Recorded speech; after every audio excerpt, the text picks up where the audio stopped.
So we were talking about what happens when water boils.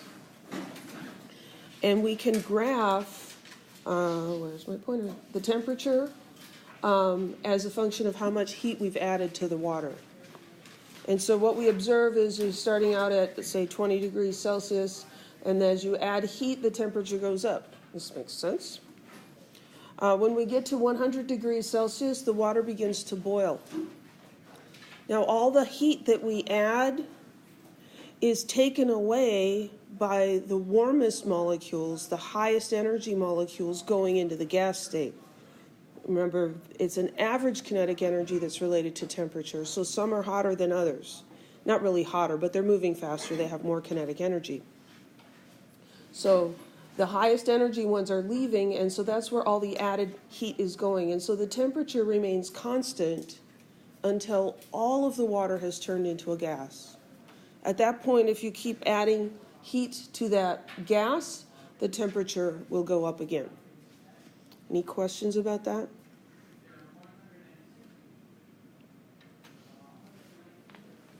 So evaporation, going from a liquid to a gas, is an endothermic process. It requires energy. And if you think of, making water boil to go from a liquid to a gas, it makes sense. Yeah, you have to put energy into that. Our bodies use evaporation as a cooling mechanism. That's why we get so sweaty this time of year, because our bodies are trying to cool us down. Your body produces sweat on your skin. The sweat evaporates, and the molecules that evaporate are the highest energy ones, and they are taking energy away from your body, and that gives a cooling effect.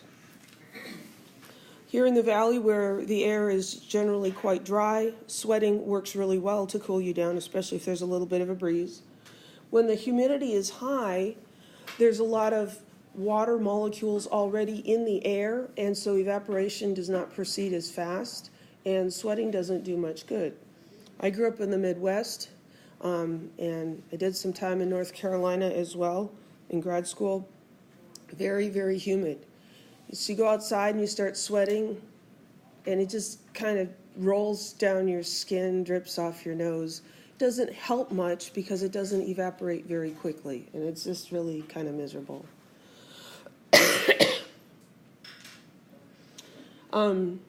So condensation is the opposite of evaporation. If evaporation is endothermic, condensation has to be exothermic. This does not make as much intuitive sense. So going from a gas to a liquid releases energy. Doesn't seem to make a lot of sense. But if the other process is endothermic, then this process must be exothermic. If you've ever held your hand over a pot of boiling water, it's rather uncomfortable, right? And it's not just the heat from the stove that's causing the water to boil, it's the steam that's coming off the boiling water. Because when it hits your skin, which is relatively cool compared to the water, it condenses, and as it condenses, it releases a tremendous amount of heat. Steam burns are actually much worse than a burn from just the hot water. This exothermic property of condensation has a big effect on our weather. Some nights around here, it'll get down to like 60 degrees, even if it was 100 during the day, right? And other times it only gets down to 75. Those are the miserable days, right? Those are also the days when the humidity is higher. When the humidity is higher and the sun goes down and the earth begins to cool, the water vapor in the air condenses, forms dew on the grass and everything, and as it does that, it releases energy.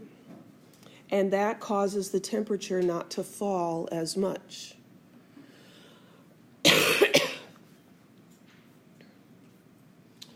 So we can quantify the amount of heat that is absorbed and released in these processes. So we have something we call the heat of vaporization. It's abbreviated delta H, VAP.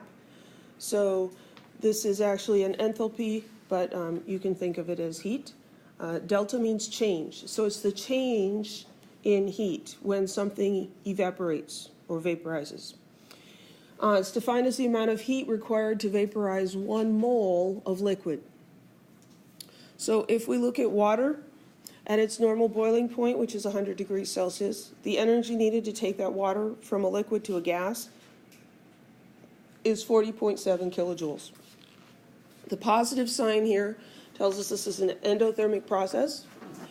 We have to put energy in to cause this process to occur. When water condenses, the same amount of energy per mole is released. So if we condense 1 mole of water vapor into liquid, delta H is now minus 40.7 kilojoules. The negative sign indicating that this is releasing energy into the surroundings. Conservation of energy says that energy cannot be created or destroyed. So when we're doing this physical process of just changing the state, you can't gain or lose energy by just going back and forth and back and forth. It'd be cool if you could, because then we could create energy, but that's just not possible. So we can use the heat of vaporization to calculate how much energy would be needed to vaporize a given amount of liquid. The heat of vaporization acts as a conversion factor. And this is the same as the heat of reaction that we used in previous examples. So here's a table. You don't memorize heats of vaporization. You look them up in a table. They'll be given to you on the exam. So here are 4 different liquids. These are their normal boiling points. Here are the heats of vaporization at the boiling point, and here's the heat of vaporization at room temperature. Liquids evaporate at room temperature as well. It takes a little more energy to do that. So for water, instead of 40.7, it's 44 kilojoules per mole, but it will still evaporate. So let's do an example. Calculate the amount of heat in kilojoules. Whoops. Required to vaporize 2.58 kilograms of water at its boiling point. The heat of vaporization is 40.7 kilojoules per mole. So we have this conversion factor here. We know 40.7 kilojoules of energy per mole of water. We have 2.58 kilograms of water. So those numbers, we look at the units. This has kilojoules per mole. Per tells us this could probably be used as a conversion factor. The other one is just kilograms. That cannot be used as a conversion factor. So if you're grasping at straws trying to figure out which one to start with the one that can't be used as a conversion factor. So we're going to write our little path up here. We're going to start with kilograms of water. We want to end up with kilojoules of energy. This is just unit conversions. So we look at what we have. We've got kilojoules per mole. We want to end up with kilojoules. So we could use this heat of vaporization to get from moles to kilojoules. So the previous unit here needs to be moles. And then we have to figure out how to get from where we're starting at kilograms to moles. So we know the molar mass of water, or we can calculate it, right? So that gives us a relationship between grams and moles. So if we put a gram in here, then we just have this one missing step. We can convert kilograms to grams just using metric prefixes. Can we say kilogram with water or water with liter? Pardon me? Can we say kilograms of water or water is liter? You can have a mass of water. That's a good question. Normally you'd think of a liter of water, measuring water in a volume, right? But you can also weigh liquids. Yeah. And the question could be, well, what if you had 2.58 liters of water, how much energy? And that makes more sense, like if you're in the kitchen, you'd measure the water in liters or gallons or something. Then you'd have to use the density to convert to a mass. But yeah. Okay, so we've got our path, that's the hard part, okay? We should all be able to do the rest of this now. It's just following the pattern of dimensional analysis.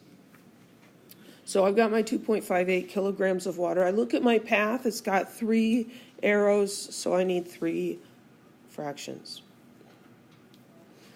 The units in my path are the units that go in the numerator, on the top. So here's grams and moles and kilojoules. These grams and moles are all grams of water, moles of water. Since the substance isn't changing identity, it's not necessary to write which one it is, but you can if you want to. So we've got kilograms down here, those cancel out. Put grams down here, those cancel out. Put moles down there, and those cancel out. I know some of you are still not using units this way. Really, really, this is the best way to learn how to do these problems. I've been doing this, I've been teaching chemistry since 1994, so before many of you were born. I think I know what I'm talking about, okay? If you're still not getting this dimensional analysis stuff and you want some help with it, please ask me. You can get this, and once you see it, you'll be amazed at how simple it is. You just have to get through the mucky stuff until you can see it. Okay, enough of my soapbox. So kilograms and grams, what does kilo mean? 10 to the third. So we have kilo on the bottom. I'm going to put what it means on the other side. So 10 to the 3 up here. So on your calculator, that would be 1 times 10 to the 3. That many grams is a kilogram. This is our molar mass in here. You can calculate that. I've got it memorized. There's the molar mass of water. And kilojoules per mole, that's the heat of vaporization that we're given.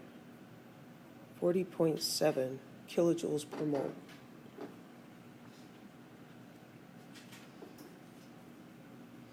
So then we get out the calculator.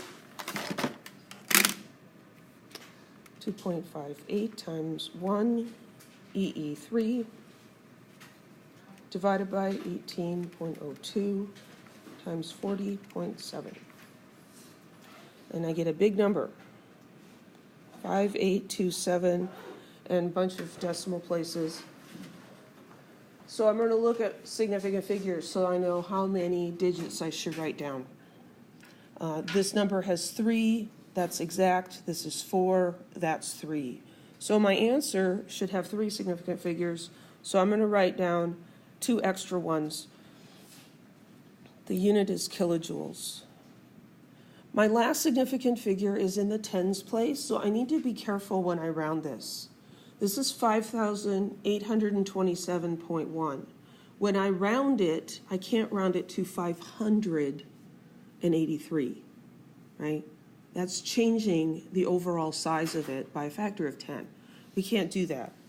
So I can round this 2 to a 3, but then this 7 I need to replace with a 0.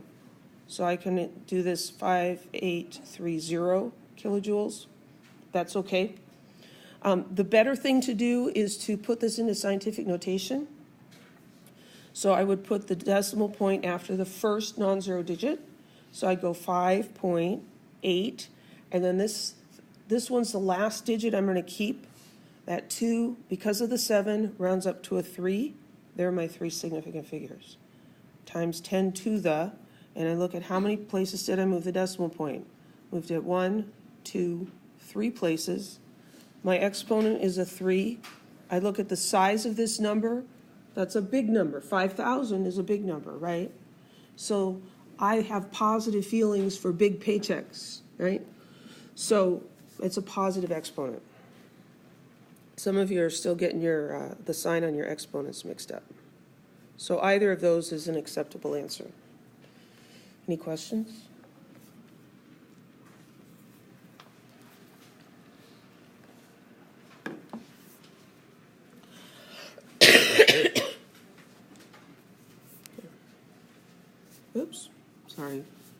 getting lost.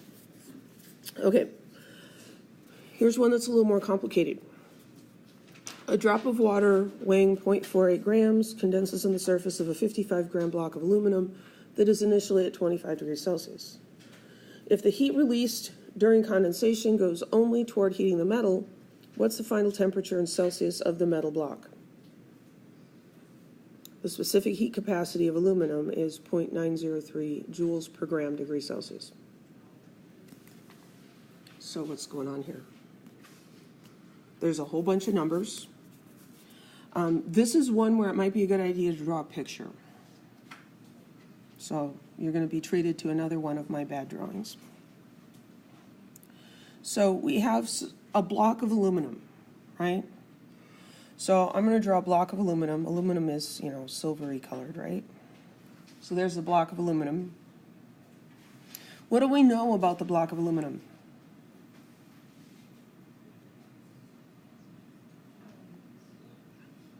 What's its mass? 55 grams. So the mass of this is 55 grams. What else do we know?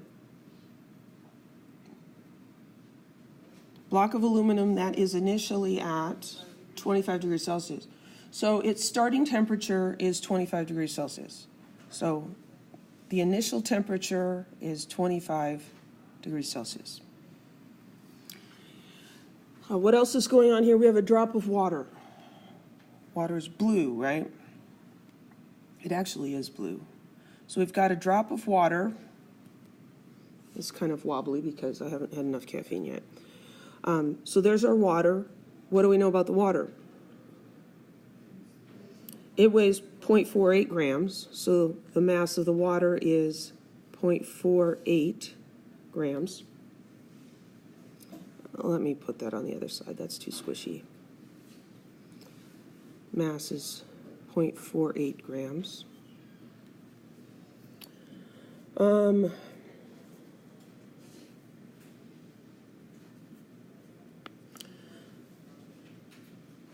what is the other number that we're given in here? The specific heat capacity of aluminum. Well, so let's write that down. That's down here with the aluminum. This is going back to an earlier chapter, right, where we had the specific heat capacity, MC delta T. I think that was chapter 6. So here's our specific heat capacity for the aluminum is 0.903 joules over grams degrees Celsius. So they're asking us, what's the final temperature of the aluminum? So what do we have going on here? The water is condensing. So water condensing is an exothermic process, right? The heat released during condensation goes only toward heating the metal. Well, how about we calculate how much heat is released when 0.48 grams of water condenses? So we're going to need the heat of vaporization for that. So let's go back to the table. Are we doing this at the boiling point or at 25 degrees Celsius? We're doing it at 25, so this is the heat of vaporization we need to use. At room temperature, it requires 44 kilojoules per mole to vaporize, and when it condenses, it releases 44 kilojoules per mole. So for the water, we've got the heat of vaporization is 44 kilojoules per mole. So let's calculate the heat released by the water.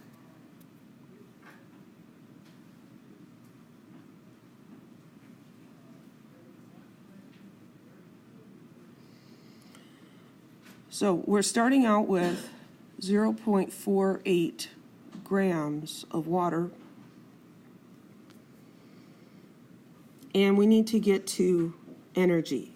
Now let's scribble a path way up here at the top. We've got grams of water, and we're trying to get to kilojoules. What do we need in the middle? Moles. So if we convert grams to moles, using the molar mass. Then we can use the heat of vaporization to find out how many kilojoules of energy were released. Okay? So grams to moles, and it's 18.02 grams of water per mole, bless you. And then we have our heat of vaporization here, 44.0 kilojoules per mole.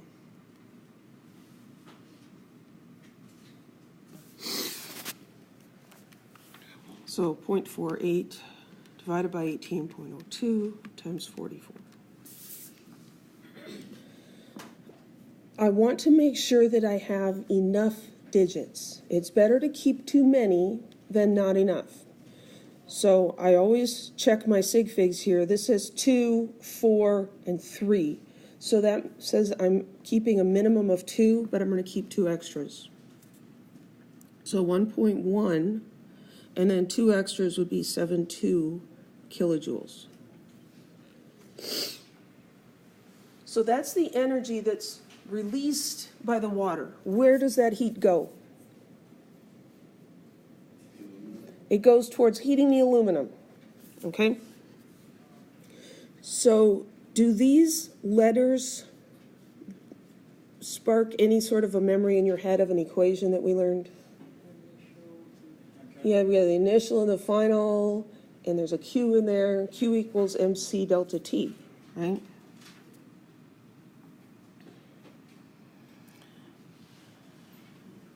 So we have this Q equals MC delta T,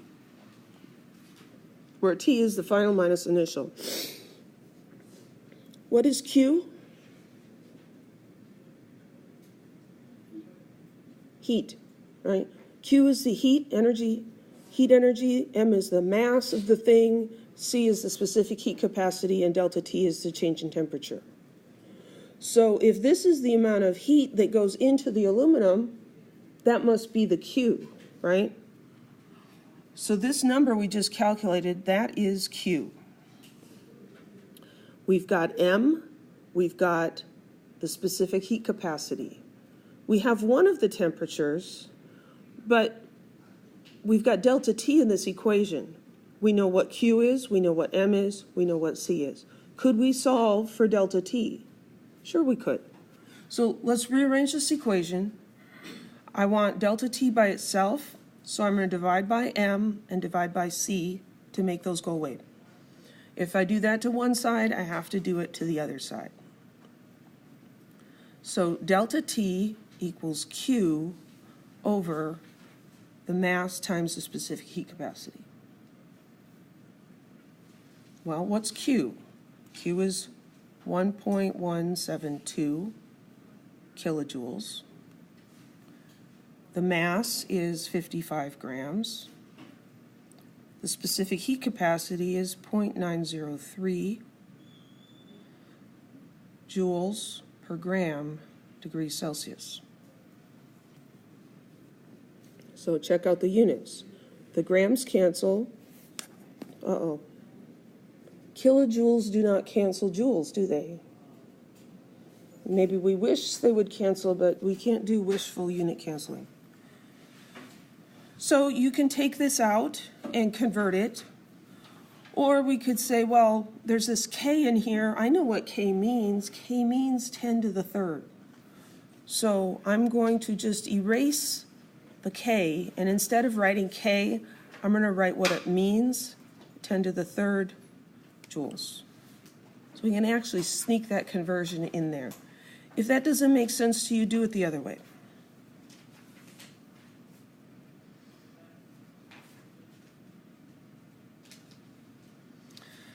When we do this on our calculators, again, we have 2 numbers in the denominator. Students tend to want to multiply down there if you're going to multiply.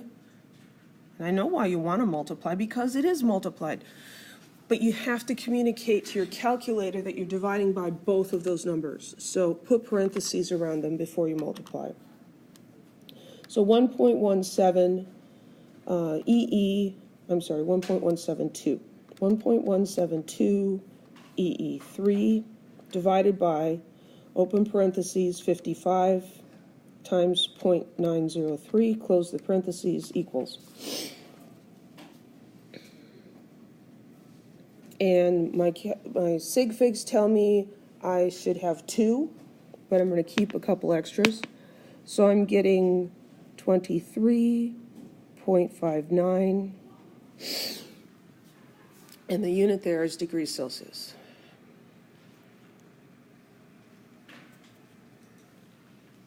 Is this my answer? No. They're asking me for the final temperature. This gives me the change. I'll maybe do this in a different color because I'm going to go in the middle here. So delta T is the final temperature minus the initial temperature, right?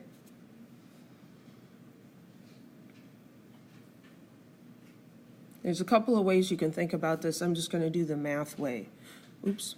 So if I want the final temperature, I can rearrange that simple equation.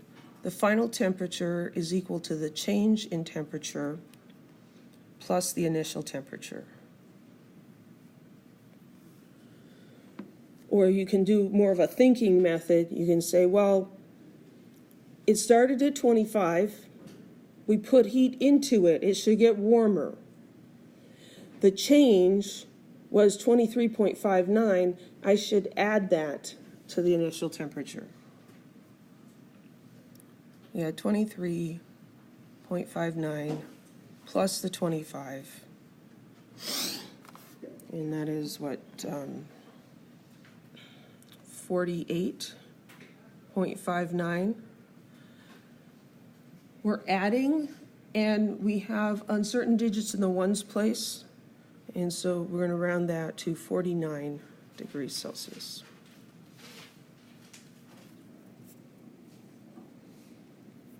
Any questions? This is a challenging problem for Chem 3A.